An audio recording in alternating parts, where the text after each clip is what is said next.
really depends on how the players perform because prior to coming to TI, we scrimmed a lot with Liquid. All right, last quick question. What are the confidence levels like coming into this match? 自信心有多少 The battle begins. ？5, 6, 7? 5, 6, 7. All right, that'll have to do it, I guess.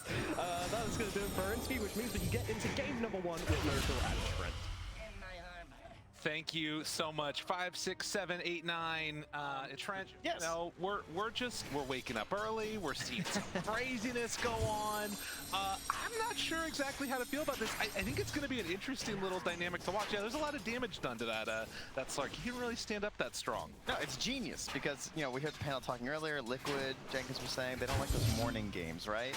Now imagine you're there rubbing your eyes, getting ready for your game, and there's a Slark, and you're like, oh, Hame Slark, yeah, it's pretty good. You know, and then it's like, thank you. But, of course, Maps has let us know, yeah, we've done this in scrims. They know what's up.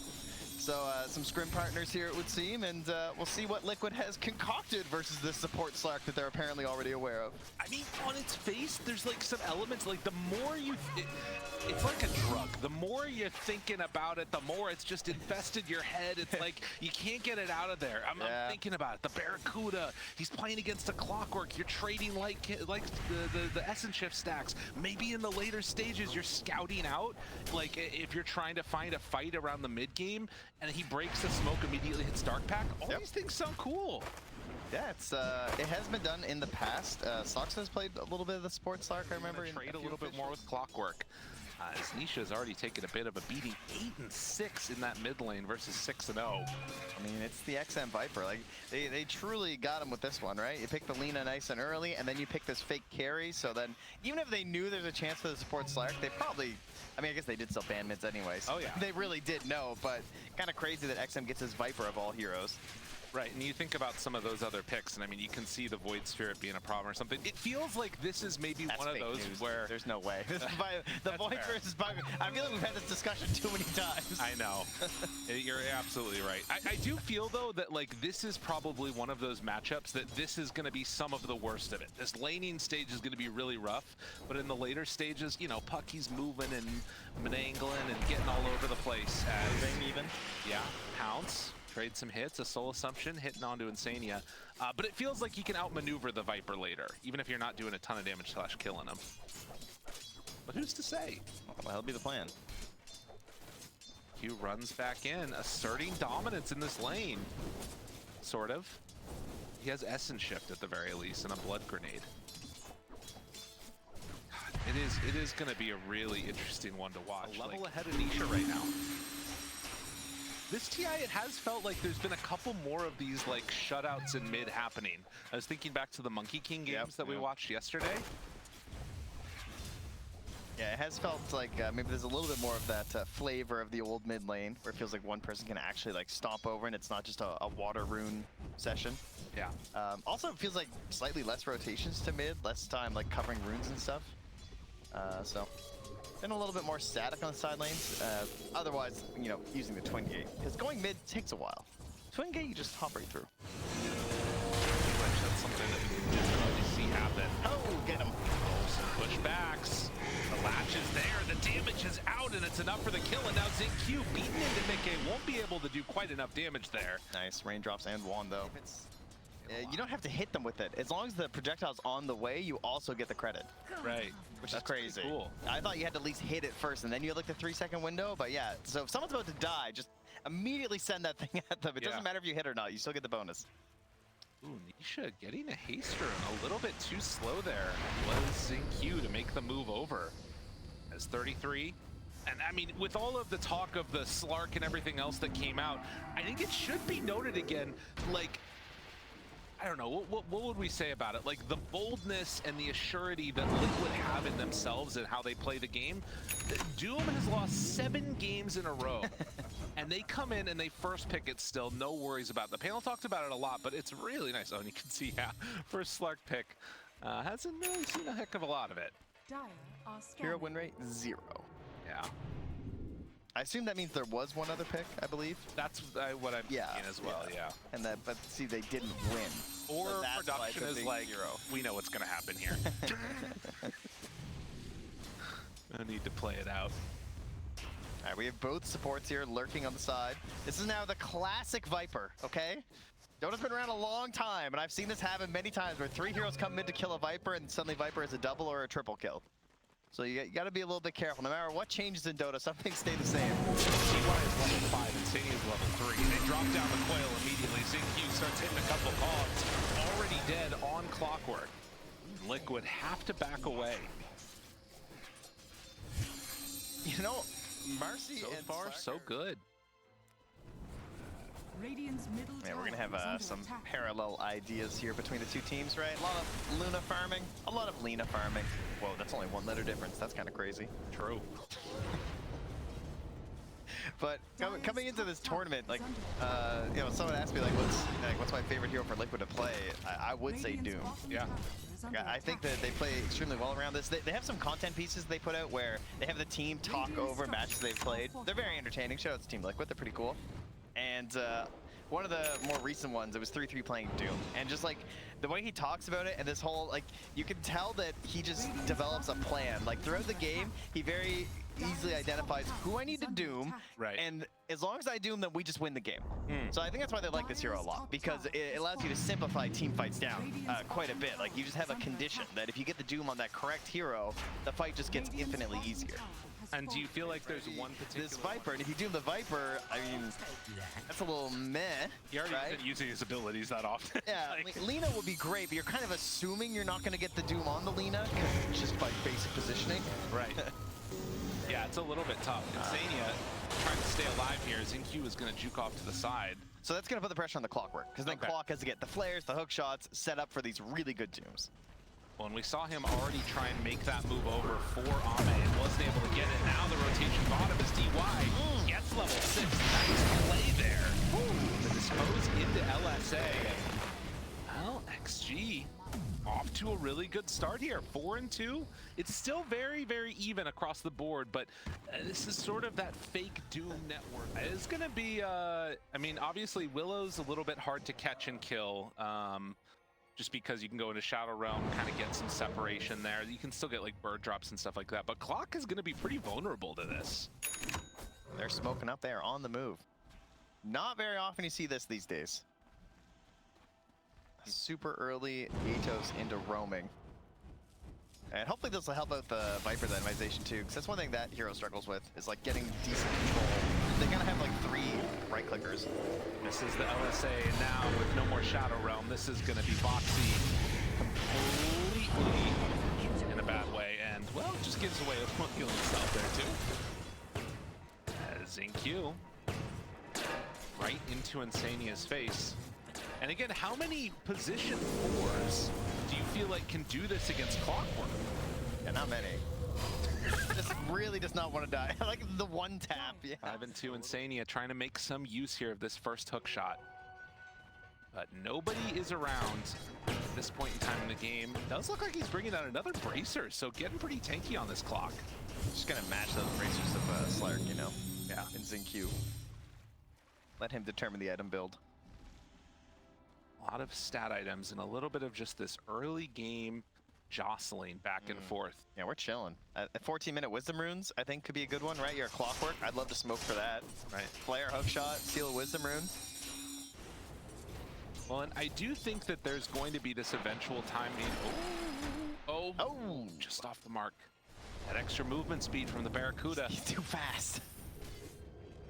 He's 4 and 7? Clockwork, my guy? Uh-oh. That's not great. Yeah, that's That's pretty okay. rough. Dire wins 17%. Not what you want to see. In theory, he should be pretty darn good this patch, obviously, with all these ranged carries, but... I mean, this is the thing that's tough. You've got Willow Clockwork, and it just feels like you can't do anything. Like, who are you going on? Oh, no, and now the Atos, they got him caught. Bird drops, dispose, and extra damage out. The fear is pretty good. Although, with still birds on him, and the Soul Assumption thrown, Sania might be able to get a deny on Roche, and he will. Well, Willow Clockwork Puck, you're just killing everywhere, Been killed. right? You have double great initiations into burst damage from the Willow, but that has just been Dire's delayed by so bottom tower much. is under attack. yeah, I mean, and, you know, Ame is going to be way the back on the other side of the map, playing in very safe areas, trying to get towards the Gleipnir. Viper is just like, even though he's standing right here, you never want to go on this guy. No. There's no way that you would want to make that move. And now the movement, they do with the Slark, able to find him, good damage out. Now this turnaround is what they needed. Can they get the kill on XXS after the fact? Insania still sticking around strong. Nisha making the move forward with Boxy in the area. This does look like it's going to be the core kill that Liquid were looking for. DY nowhere really to go. They find the Curse Crown connection, and XG a bit too far forward there as Liquid punish. Oh man, just chaining that after and after for more kills. They got Vintage. And Liquid not going to be able to contest this one. Rocket Flare does reveal that it's happening, but so hard to get numbers out in this direction. So first Aegis in hand for XG. Liquid, though, maintaining a gold lead right now. We'll see where they decide to go and how they feel about the pace of this game. It's going to be a Blink Dagger completed for Nisha now too, so they're starting to get a couple of these pretty big items.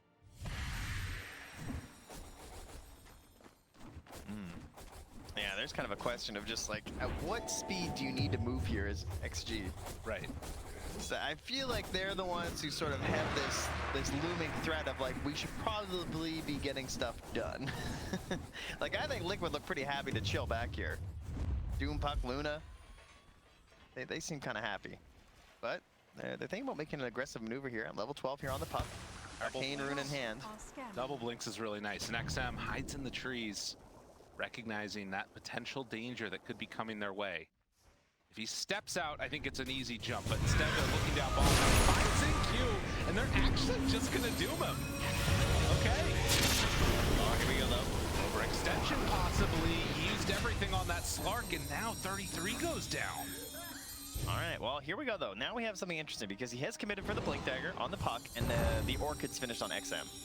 So there is the chance now if they do get aggressive, they can catch out Nisha. But I think that's partially why they also just kill XQ, because they recognize that they only really want to fight with like full forces here.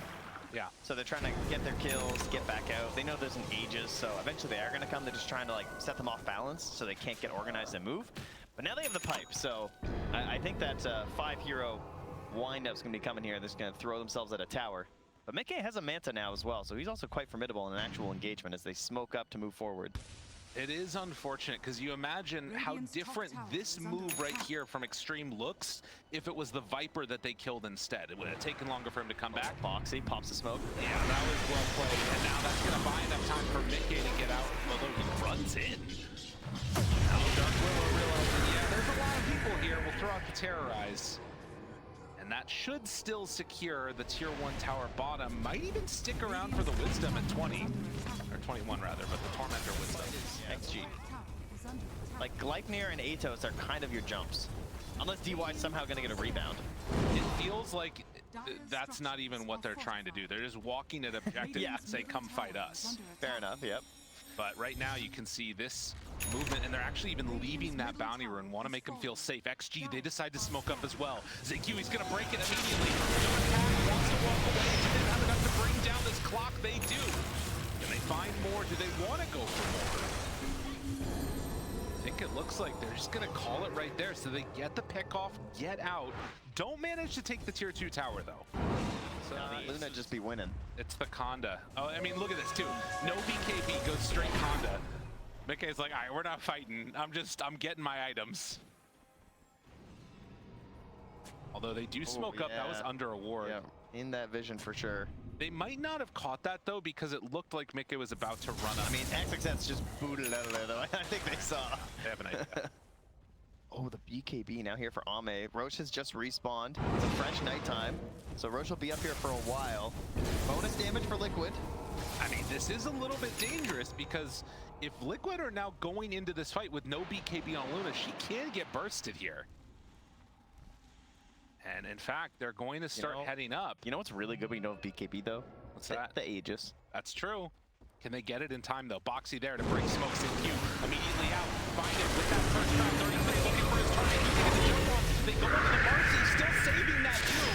And let's say connects one down. 33 BKB. He backs away. Liquid, they debuff them one time, able to keep a little bit of distance. And now Nisha commits with the Dream Glow. Look at that damage. Onto the Visage. This is completely fallen apart for XG. And now Liquid should have a free path for Roche. That could not have gone worse for XG. Yeah, really good positioning from Liquid, because Boxy just recognizing like how they want to play this, right? They're going to send in the Slark, and once there's the vision, then he's going to do his thing. So they put the off-century combo, he hides in the tree line. They didn't have to use Doom on him. And they missed the jump.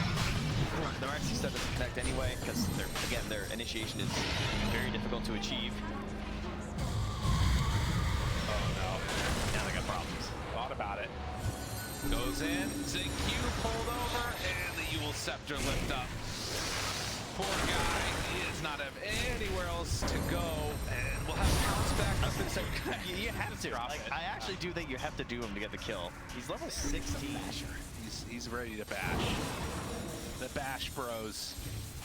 ZQ online. You know, I once saw ZQ play Queen of Pain, build a Blink Dagger and a Dagon 5, and it was amazing. This man just thinks about Dota on another level. And Foxy, he's going to be found, immediately brought down. Don't go into their area, it's a bad time. Oh, but the turnaround, walk forward, Doom already out. They need to do some damage on the lead, and they're actually doing it. When Liquid initiate, suddenly XG, they manage to win the fight. Unbelievable. As they take down all 4 of them. It's going to be a respawn on that Aegis. Marcy had to buy back, run away with everybody else. XXS in some trouble. Pulled back in by Nisha. Does he have enough damage to get away? Can he survive? No. So that's 3 now dead for XG. All right, that was a crazy cleanup considering that. That is going to be the Satanic coming out for the Luna. And Aegis no longer there, but it's still 20 seconds until Ame is back up on this Lina. Use your shard on the racks. Charlie, can you save it that way? I don't think so. That would be crazy though. Yeah, it's like the old Arc Ward. If we don't say his name, he won't get picked, okay? Just keep pretending that he's not real. See if like Liquid get a team fight around a Roche movement or something, they could just run it down mid and end the game too. They don't have to go for the other sets of racks if they don't want to. Yeah, they have the power of the Luna. All right, that's huge though. You can see what happened to Lina in the last fight. Having this AC now on the Visage, that could do a lot for them. The extra armor, trying to protect you. Oh, whoa. Can they get her? Looks for it. Yule Scepter lift up. The connection is going to be there. Oh, so much damage with Shot. When they're get the phase shift down, still trying to beat it. It's XM. They back away from that Luna. Broken for the moment. Do they have enough extra damage to throw into Mickey? Trying to take it down. Nisha's low too, but on the other side, Ame goes down. Still XM strong, and then top of all, Mickey into the Satanic. Oh, he's keeping him alive. Mickey living through it all. He don't want to die. As he takes down 2, it was enough for the buyback. On the Lina, pulls them all in. They do with the rampage. You gotta be kidding me. How did he live through all of that? He's 10-0. Just respawned. My God, Liquid take a fight in dominant fashion. And I mean, they don't need to go high ground if they don't have the Aegis, but if they're all dead, that certainly works. That Satanic was just ridiculous. Yeah. I mean, it's just such a bad way to start the fight for XG, because they spend so many spells and so much damage on Nisha, and he escapes, right? You're trying to get this chain stun, you're trying to win the fight, and then that happens. And then somehow it's still play. Now, XG staring down the barrel of 27,000 net worth lead. Insania's just standing at Roche and just like telling guys, come on. Come on. He's like flaring from the Roche pit. Either that or it's an insane bait. Like he just keeps flaring from the Roche to make them think that they're all there, so they don't know they're off to the side. I think it's actually what he's doing. He's He's silenced, can't get out of there in time. He doesn't get anything off. Buyback comes out. Now the stun on the XXS. Trying to stay alive is not gonna work. Gotta run, turns around. BKB wants to fight. DY, he's also gone. They're all falling apart. There's no answer. They buy a refresher as he passes through 33. Making it all work in beautiful concert. And Ame is also gonna get caught too. Pops the BKB turns, wants to fight. Where's the help? No, they don't have it. Another Doom lay down. GG is called. Man, that Nisha, look at these guys. Unreal. All right, that was so standing in the Roche pit, right? And he's throwing these flares out. So he's giving them the angle of like, oh, we're all in Roche. We're all in Roche right now. Of like who can kind of grind out a fight a longer period of time. We'll see if they can make the switch up and have PA actually blow up a couple of these guys. I'm just confused though because it's not a ranged carry, so I don't really understand why it's being played at TI 13. That's a good point. You know, you're not wrong. The road to TI has been many a ranged carry, not much of a melee carry. True.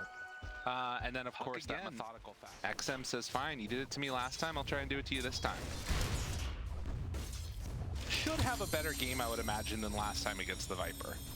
Yeah, 100%. This should be a better time for the puck. But then again, I mean, it's Tiny. Tiny is considered another like counterpick to the puck in the mid lane. Maybe not so much in the laning stage as the post laning stage. Some quick blow-ups there, and 3-3.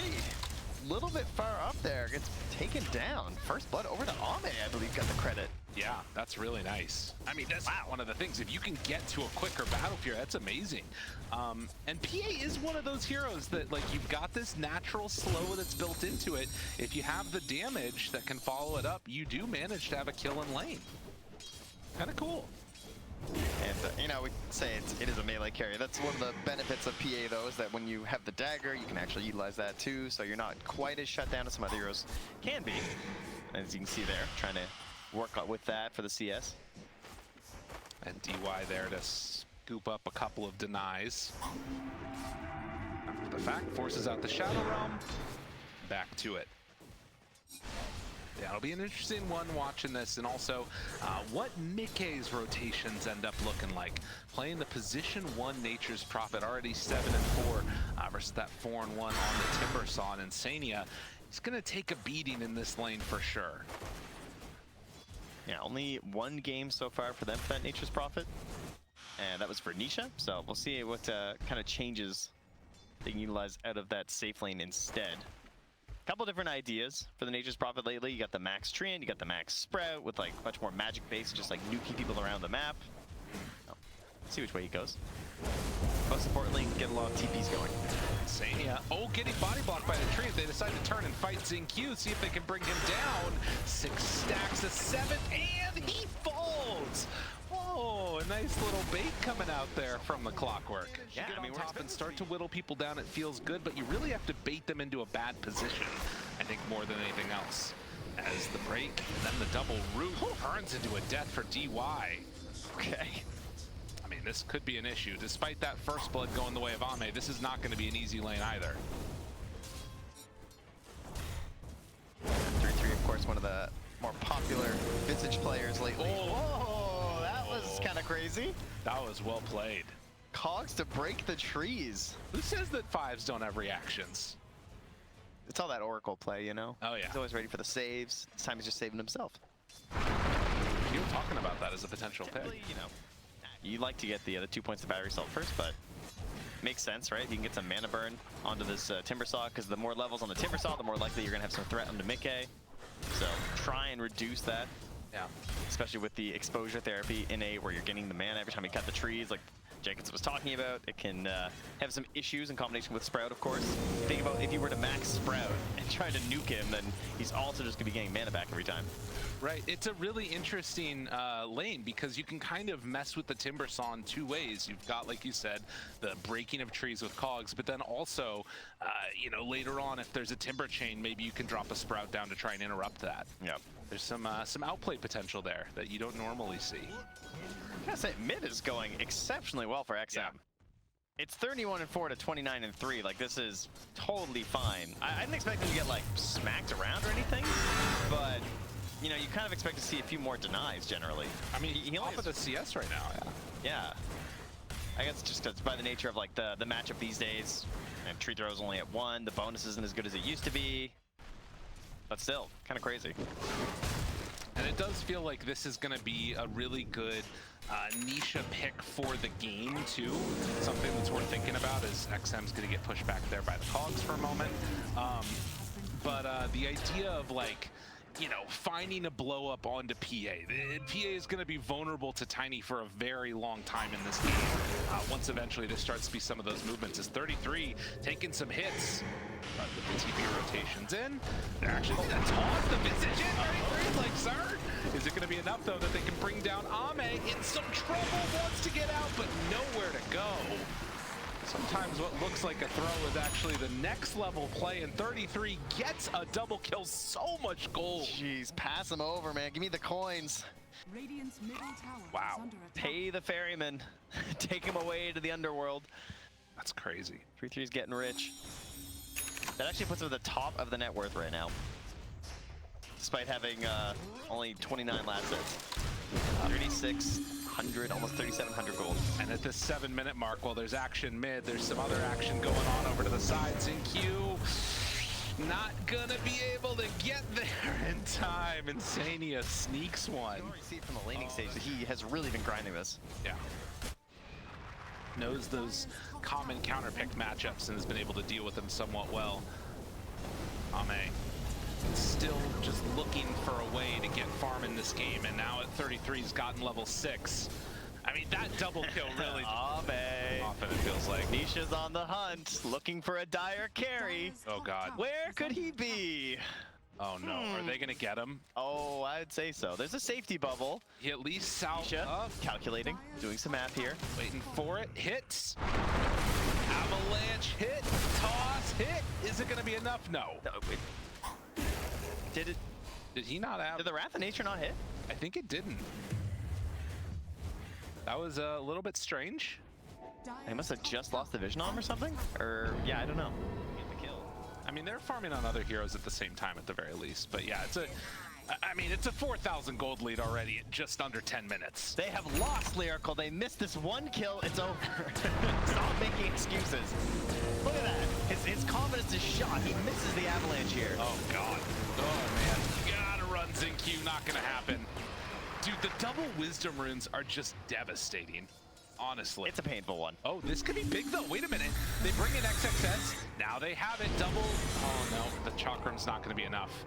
They gotta run away. Liquid just bring the rest of their heroes, and suddenly it's like, oh, this is over. And now the stun, the pushback, XM does get the coil onto a couple, and quite enough to bring down little Nisha. It does not quite look like it. XXS moves back in. There's the clockwork hook shot.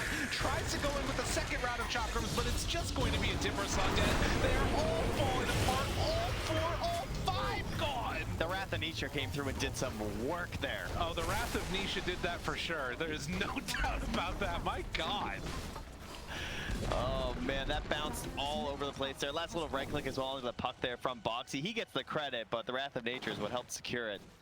So good in these early engagements. Jeez. Man, it just feels like...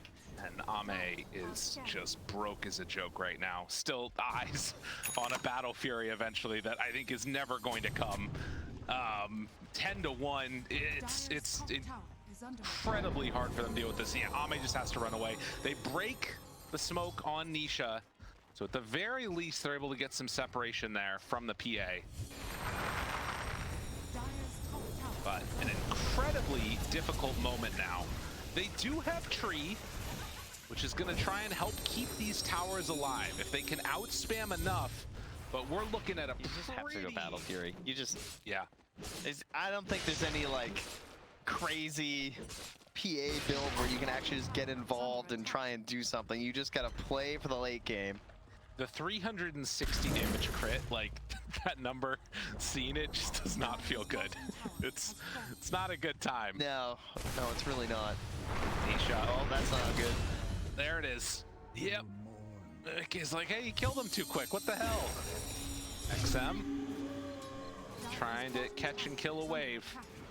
And now just forced to run. Oh, they're coming for him. The pig pull. Nisha's hunting.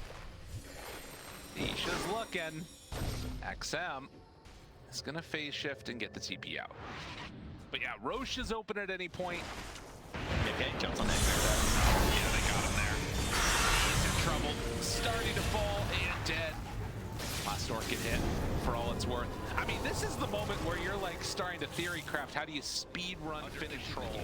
And the other thing that's nice here is these like treants that get summoned, they do a lot more damage to towers now.